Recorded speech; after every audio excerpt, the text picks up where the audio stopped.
Tende is pitching tent there, just trying to make sure that we stay updated with the numbers and what IEBC is doing currently. Henry, I want to come over to the Bomas of Kenya, but I'm still in the studio, but I want to throw it to you there so that you tell us exactly what is happening at the Bomas of Kenya. How many returning officers so far do we have, and what should we expect in the coming hours in regards to the presidential results?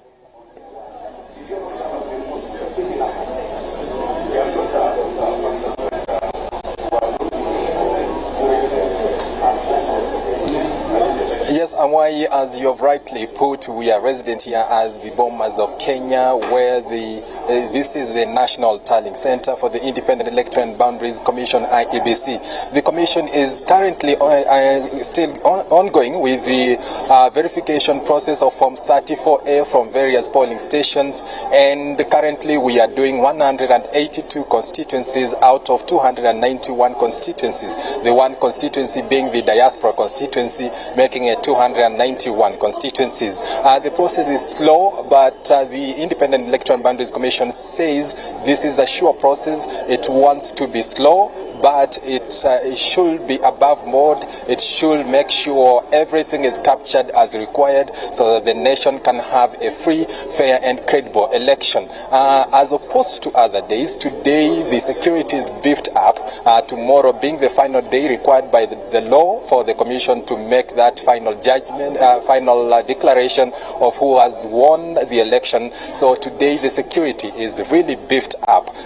Only allowed personnel are allowed in the auditorium, and this is a very highly controlled exercise to make sure no unwanted guest is allowed in the auditorium. Remember, this exercise has been preceded with a lot of fracas here and there as different political parties and coalitions try to outdo each other in the process of making sure they emerge winners, even as the commission continues with the exercise of verification and publication of the results. Currently, the commission is not publishing the results online on TVs, so they come momentarily, then they release the results in bulk, like let's say 20 constituencies, then they go back, they do the verification, and after that, like about 2 hours, they come with other set of results and release them in bits. So we are here, we expecting any time from now, perhaps the commission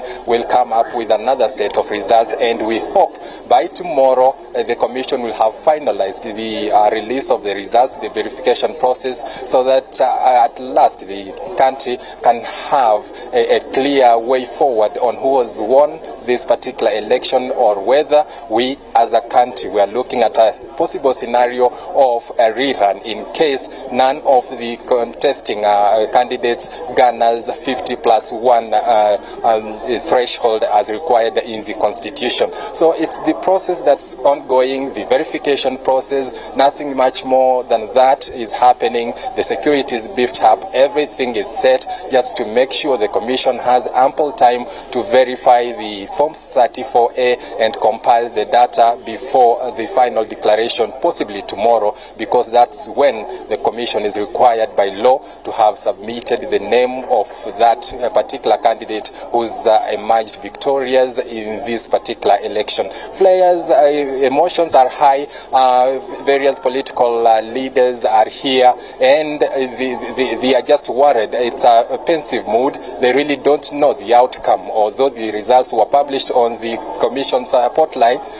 They really don't know the final outcome, so it's a tense situation. This is one of the hotly contested elections in the history of Kenya, so we are expecting that the security that is beefed up will keep the temperatures, the emotions low, so that the commission can have ample time and prepare adequately for release of results and final declaration tomorrow. Amwai, back to you in studio. Tende just giving us an update on what exactly is happening at the Bomas of Kenya. He says we are still waiting. It is the race to the 291 returning officers who are expected to be submitting their Form 34As. Right now, I believe we are at 182. Henry says also that we could actually be looking at a runoff, which I hope not, if at all the these candidates, the winner doesn't get the 50+1, which is required by law. And also we are made to understand that we have security beefed up at the Bomas of Kenya. Just